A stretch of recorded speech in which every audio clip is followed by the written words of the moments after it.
Hello everyone, in this video we are going to learn what are quadrilateral. So quadrilateral can be defined a figure with 4 line segments.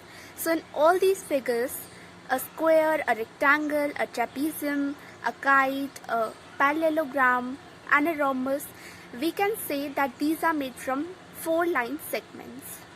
So these all are the quadrilaters. After this, there are two types of quadrilaters, a concave quadrilateral and a convex quadrilateral. So concave quadrilateral is this and a convex quadrilateral is this. In both of these figures, we can see that there are 4 V-type structure. Like here is the first V-type structure, here is the second and here is the third V structures. So the V is like this. This is one point of V. If you are considering here, this V point is coming in the interior, in the inside of the quadrilateral.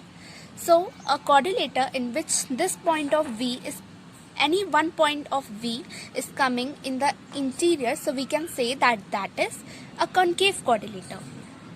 But in the convex quadrilateral, this V point is coming in the exterior. Here also it's coming in the exterior, here also in the exterior or outside, here also and here also.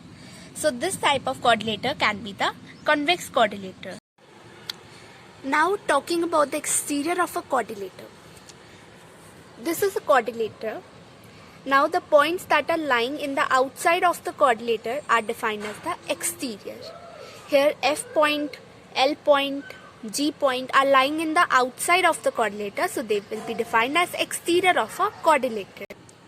Now coming to the interior of a quadrilateral. In this we are seeing that M point, Q point and O point are lying in the inside of the quadrilateral, so these points will be defined as interior of the quadrilateral. Now boundary of the quadrilateral. The points R, Q and T are lying on the line segments of the quadrilateral. So this will be defined as the boundary of the quadrilateral. Now talking about angle sum property of a quadrilateral. It is the property that is saying that the sum of all the angles of a quadrilateral is equal to 360 degree. Means when we are adding 60 degree, 60 degree, 120 degree and 120 degree, the sum will be 360 degree. So this property is known as angle sum property of a quadrilateral. Now talking about adjacent sides and the opposite sides.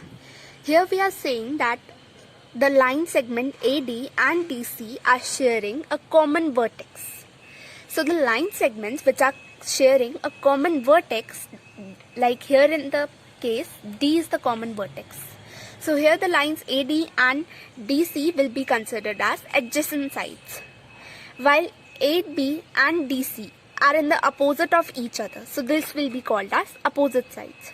AD and BC will also be called the opposite sides, and AB and BC will also be called the adjacent sides. Coming to adjacent and opposite angles. Like the adjacent and opposite side, there are also adjacent and opposite angles. Here we are saying that the angle B and angle C are lying on the same line segment. So these angles B and C will be known as adjacent angles. Whereas angle B and angle D are not sharing any common line segment and are opposite to each other. So these angle B and angle D will be called as opposite angles.